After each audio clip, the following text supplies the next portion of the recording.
Voici l'objet du drame. En septembre 2024, une étude scientifique devenue virale annonçait que ces ustensiles de cuisine-là, noirs, étaient toxiques parce qu'ils contenaient des retardateurs de flamme qui s'immiscent dans notre nourriture. Évidemment, c'est le genre d'annonce à prendre très au sérieux. Du moins, jusqu'au rebondissement qui a eu lieu 2 mois et demi plus tard. Sachez que l'étude avait été faite sur 203 objets tels que celui-ci, donc en plastique noir. C'est très bien pour une étude préliminaire, mais c'est pas vraiment assez pour conclure sur un problème systémique. D'autant que sur ces 203 produits, il y en avait seulement 20, donc 10%, qui contenaient une quantité de retardateur de flamme, le BDE 209, qui était jugée inquiétante. Et leur estimation, c'était de dire que si vous utilisez une cuillère comme celle-là tous les jours pour cuisiner et servir de la nourriture chaude est important, elle transfère environ 34 700 nanogrammes de BDE 909, le retardateur de flamme. Est-ce que c'est beaucoup? 34 700 nanogrammes. Pour le savoir, ils ont comparé avec la limite de l'agence de protection américaine qui fixe un seuil sécuritaire à 7000 nanogrammes par kilogramme. Donc si vous pesez 60 kg, ça veut dire que la limite serait à 42 000 nanogrammes. Et ça, 42 000 nanogrammes, c'est quand même vraiment proche de ce qu'ils ont mesuré, à savoir 34 700 nanogrammes. Pas étonnant que l'étude ait inquiété parce qu'on frôle vraiment la limite. Sauf que,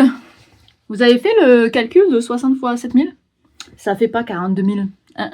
Ça fait 420 000. Tout d'un coup, la valeur qui faisait peur là, comparé à 420 000, ça semble beaucoup moins inquiétant. Hein. Et cette erreur mathématique de multiplication-là, ce sont les chercheurs qui l'ont faite. Tout l'article et sa viralité reposent sur cette erreur de calcul. Alors ils ont publié une correction 2 mois et demi plus tard, en disant « Oups !» Mais ça change rien à nos conclusions.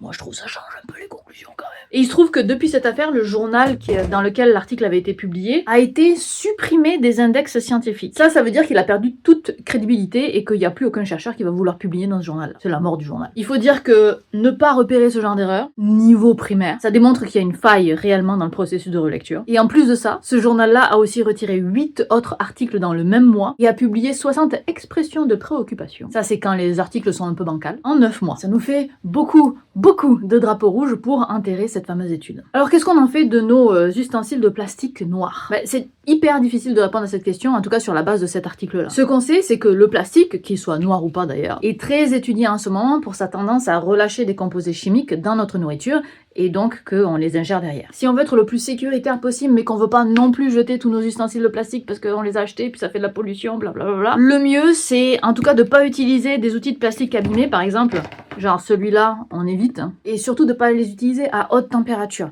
parce que c'est là qu'il y a le plus de relâchement de composés chimiques. Donc si vous chauffez des plats dans le micro-ondes, chauffez sur une assiette, dans un plat en verre, mais pas dans du plastique.